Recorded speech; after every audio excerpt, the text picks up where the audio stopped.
What would it take to arouse your life, to experience more connection, more pleasure, more realness in and outside of the bedroom? I'm August McLaughlin, and this is Girl Boner Radio.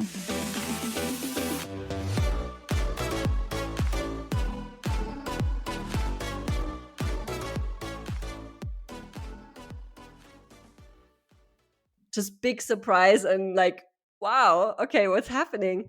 Just realizing in that moment, oh my gosh, like my body is so freaking powerful. And like, I just did that. And it came even with an incredible like pleasure wave or pleasure experience.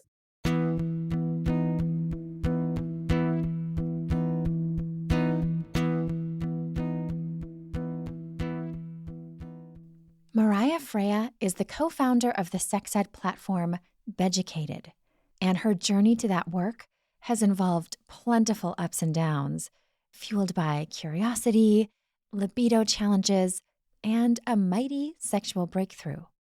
Mariah's curiosity came first. Some of her first sexuality memories involved Barbies, back when she was 5 or 6. I caught my parents a couple of times having sex, and I started like playing like what I saw with my Barbies. And it sort of like evolved from these like little role plays where my Barbies would all being naked, just in the box where all my Barbies would lie in, and they would naturally always be naked, even though you have a lot of little dresses and stuff to put them on. But somehow I just like that, idea of, yeah, just everyone can walk around naked. Mariah's family was into that idea too. Fun fact, in Germany, there's a lot of nudist beaches. So my grandpa, I'd say he was a more conservative person, but not with his body. And he would actually go nudist bathing with the whole family. So I grew up in a nudist bathing family. So somehow like that whole like being naked was always very present to me. And I think I continued exploring my sexuality kind of in a quite natural way, I'd say, especially with my friends. We knew it was something sort of secretive, so we didn't want to get caught, but we were quite like open in a way. We must have been like 7 or 8, just sort of exploring each other's bodies in just a very naive and just very innocent way, without really having all that later on projection that, with teenage years and shame and not liking your bodies. Luckily, nobody ever caught us, so we didn't get that moment of like, oh, how dare you, you're not allowed to do that. So we just, felt okay doing what we were doing. Oh, I love that. It's like that childhood curiosity. There was so much joy in your voice as you talked about it. Yeah, that was a very blissful time actually, to just be a sexual being, right? Mariah said she loves thinking about that time, especially given the not so blissful phases of her sex life she experienced later, the kinds so many folks experience. During her teens, that bliss took a turn toward shame. In my teenage years, I was naturally a very, very skinny girl, like I've always been and still am. And if you look at my father, he also is that very skinny person. But somehow, like, people were projecting on me, and I started projecting that on myself as well, that I wasn't strong, or I was like weak because so skinny, like almost invisible.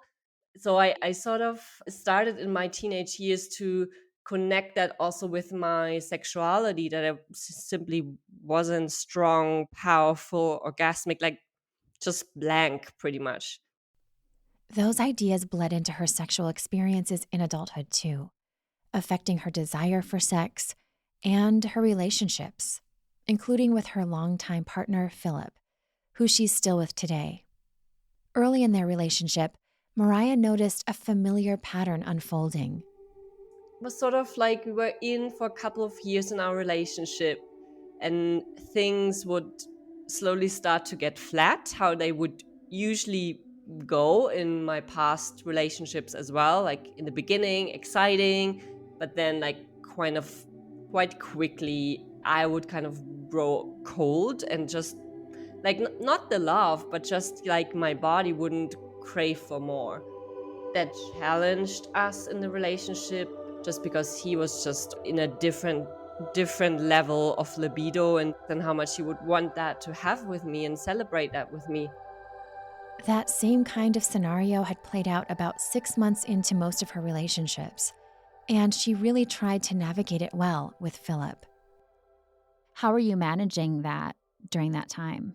Yeah, I think that's always the tricky part for anyone who's having low libido and not wanting to irritate your partner because you love them, and in the same time you like withdrawing, and yeah, it's like this back and forth. Yeah, I think I sort of managed in a probably not so healthy way to just like do it every now and then, and sometimes it would be sort of fun, but like the beginning of getting into it would be harder. It definitely wasn't something that I'm very proud of. At that point, I didn't have the sex education to know, okay, how do I best know my body? What type of intimacy would work now in my situation best? And I would just go still with the default, then doing it anyways, just to make my partner happy. And of course, this is, I think, what most individuals with low libido would do until they hurt themselves so much that it's really going off the flame completely. And then I think that's most of the sad parts, where you have dead bedrooms and partners cheating on their partner and marriages breaking and all these tragic relationships falling apart. It wasn't a very good time in my life, and before that I think I had these moments many times as well. So there was definitely some healing required, to kind of realize, okay, I've actually been not consensual with myself. I've been allowing partners to engage with me sexually even though I wasn't feeling it. Admitting that to herself, she said, was hard. And a lot of these challenges went unspoken. Had you been talking about the libido differences around that time or no? A little bit every now and then. Like it wasn't completely that we wouldn't talk at all about it, but we both knew that something was going on and we had to change something. About 2 years into the relationship, while those challenges were carrying on, Mariah's job as a social worker led her to India, where she worked on an NGO project for women. Philip joined her to India, and it was there that they learned of something that would turn out to be game-changing: an erotic vulva massage workshop. I was living in this expat community, and yeah, someone just came up talking about this workshop they did and what they learned. And I was like, oh, wow, like that's interesting. Like I suddenly had that same feeling of when I was a child discovering new things with my friends. Like, okay, so there's actually stuff out there, instead of just doing it how you sort of know it from Hollywood movies or maybe some porn. I think it just sparked that curiosity, and I told my partner about it, and he was like completely, wow, let's go there, like it sounds amazing. Ah. Yeah, I think from that moment on there wasn't a lot of fear, or a lot of like holding back. It was just that one information that we needed, right, to just do it, and that it exists, and it's not something scary. Like getting that recommendation by someone, like definitely makes it easier. And that sort of opened just a new opportunity for us to explore something entirely different, just a new frame of intimacy, a new practice without having penetrative sex that would still be intimate, but just something entirely different. The course was very helpful, she said, but the sexual awakening happened while they were doing their very sexy homework behind closed doors. I was just receiving pretty much a full body oil massage. It felt so real because where we lived in that little hotel in Rishikesh, you could hear the music of Indians, of some Bollywood sound close by, like somehow this Kama Sutra adventure, that you would be going through, very surreal somehow. And yeah, I just kind of was super relaxed. Like the nice thing is just receiving just a full body massage. And at that point, I didn't even have the vulva massage yet. I simply received just, my legs, my arms, my face, belly. So everything was like super, super relaxed. And I think only that already gave me sort of that opportunity to just let go even further and just having a very, very vulnerable moment in my body. So when my partner asked me if he's allowed to touch my vulva, like it was also a very mindful step of that, like asking and then consenting to that. And I think that was another like big aha moment, just like, oh, okay, like just ask and then answer honestly in that very relaxed, very good state.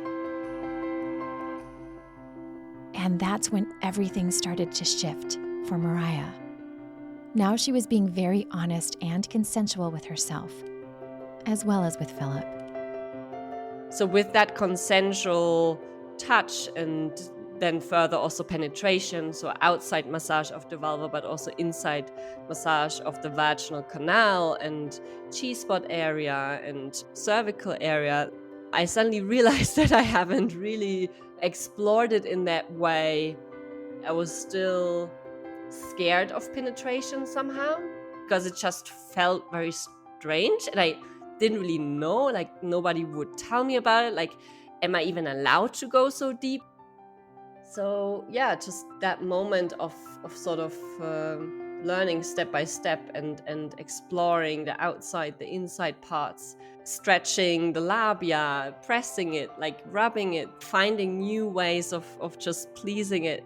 And then also discovering my G-spot area, which I completely didn't know at that point existed. Like even the term G-spot, I didn't know. I've never heard of squirting before, never heard of G-spot before. And it was something that we learned in that workshop on that day. As Philip explored those areas back at the hotel during her erotic massage, just wow.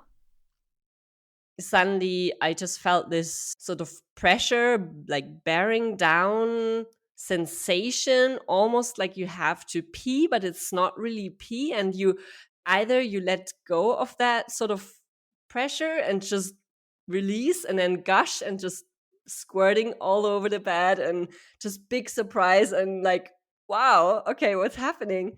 Just realizing in that moment, oh my gosh, like my body is so freaking powerful, and like I just did that, and it came even with an incredible like pleasure wave or pleasure experience.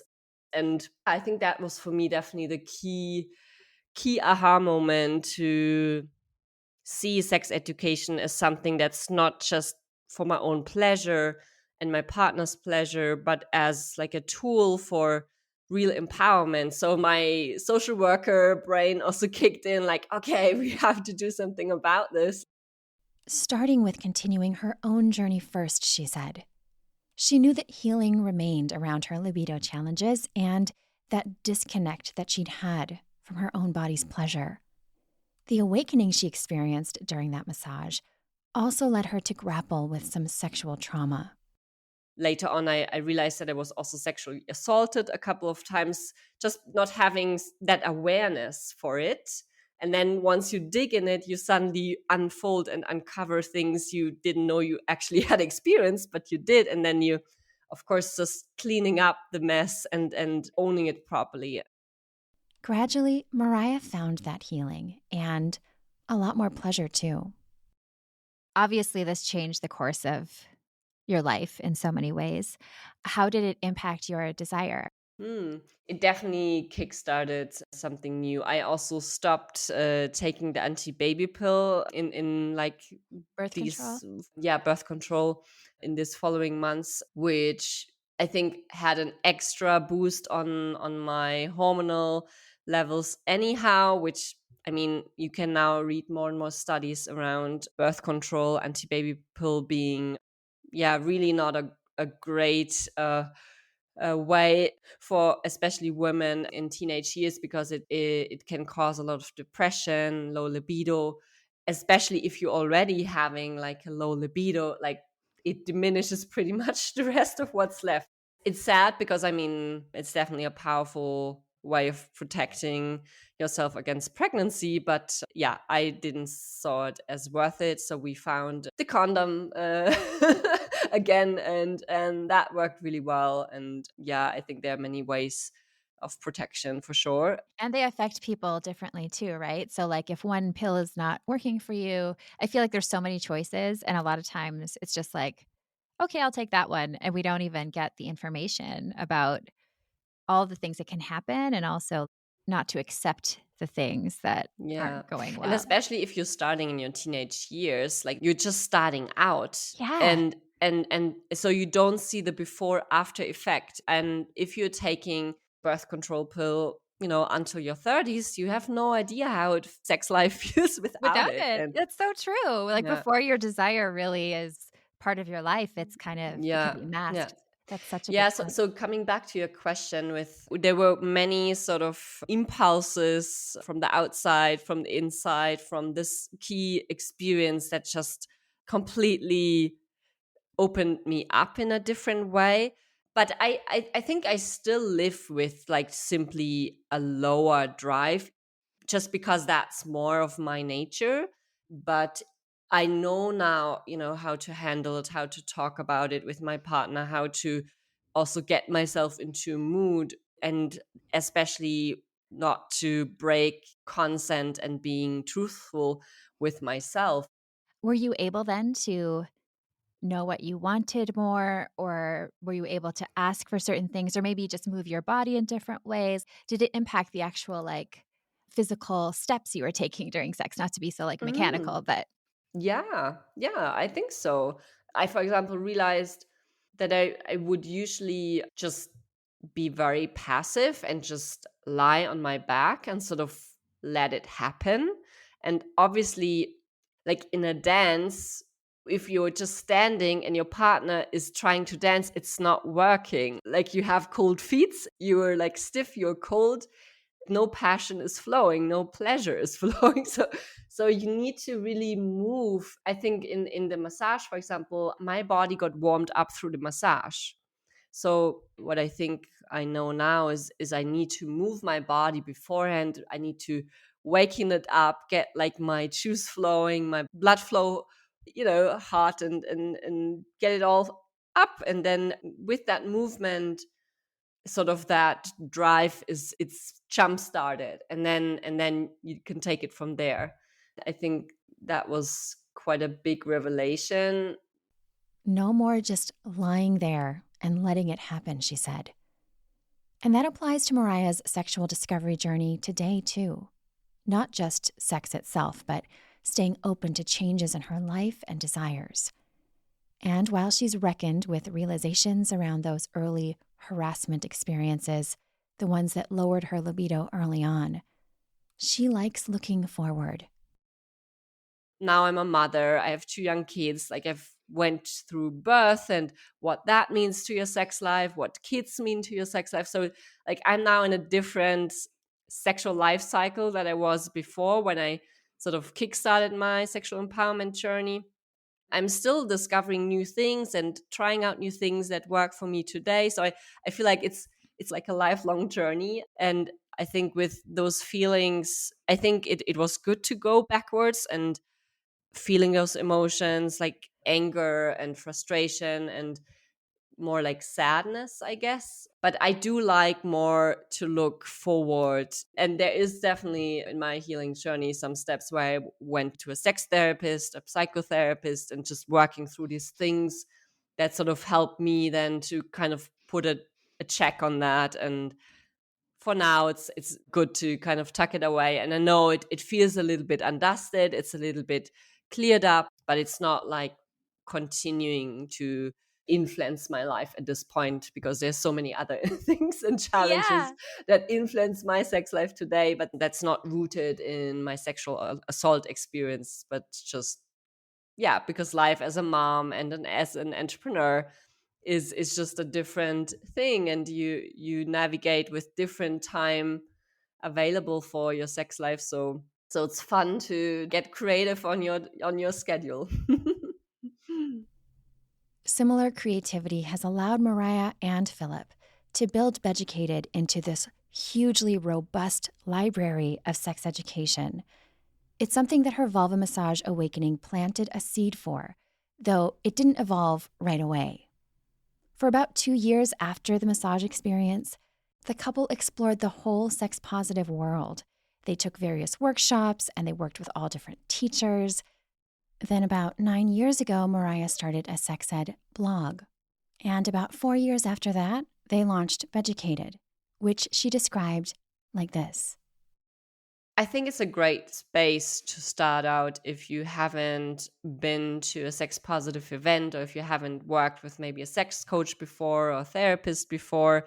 It's something to tap your toes in and kind of get addicted immediately, just because you realize, oh my gosh, there's so much to learn. There's so many techniques and tools and ways to experience a different intimate life, different fantasies, different practices, from tantra and more like spiritual, mindful, sacred sex to kinky sex, BDSM, spanking, role play, dirty talk, like the whole spectrum of it. And I think if you suddenly have this variety and multitude and huge spectrum of things you could try out, you start exploring, and you start to sort of learn also a lot about yourself. Okay, what am I like clicking on? What is interesting to me? Like, just navigating through these different choices is just super interesting if you do that by yourself or with a partner. And then you notice suddenly, okay, I never thought about that this could be interesting to me. Let's explore how to implement spanking more into our intimate life. There's a really fun and mindful way to do that, and exploring pain, or exploring like really how to communicate better about your desires, like those fine-tuning things in your relationship that often people struggle with, kind of from the basics to oral sex to pretty much everything. So I think the platform provides a really safe space that you can stream in your comfort of your home without needing to travel or go anywhere. A space like that has remained important to Mariah over the years, having learned what can happen when you set your sights on sexual growth and discovery, something she hopes we will all prioritize. I think for me, our sex life and how much it's required to become that super empowering tool next to a healthy diet, sports. We're optimized so much in our lives. We're optimizing our career. We're like advancing on our know-how. We're trying to get better at so much. And somehow sex always is like rotting in the corner or a low prio. And I think it's really worth it to invest in it, and even taking it up as a lifelong learning challenge wherever you're at on your journey. So yes, there are a lot of downs, there are a lot of ups with it. But I think if we are, seeing the challenges especially as an opportunity to grow, like the end result is just magnificent and so beautiful and so powerful for our individual empowerment. So if I'm able, to share with my partner what I like, and I do that in the most intimate, private space, like, which is the most scariest thing, I'm definitely able to share, what I want and how much salary I want to have with my boss. So it's like the best training for, and the most scary training, but the best for any kind of situation in your life. So I'd say, yeah, use that as, your secret sauce for all the other things that you do. You can start any day. Like, even maybe your brain has been pushing it a little bit to the side, or you've been like, yeah, any day I want to do that someday, do it today. It's just the best timing.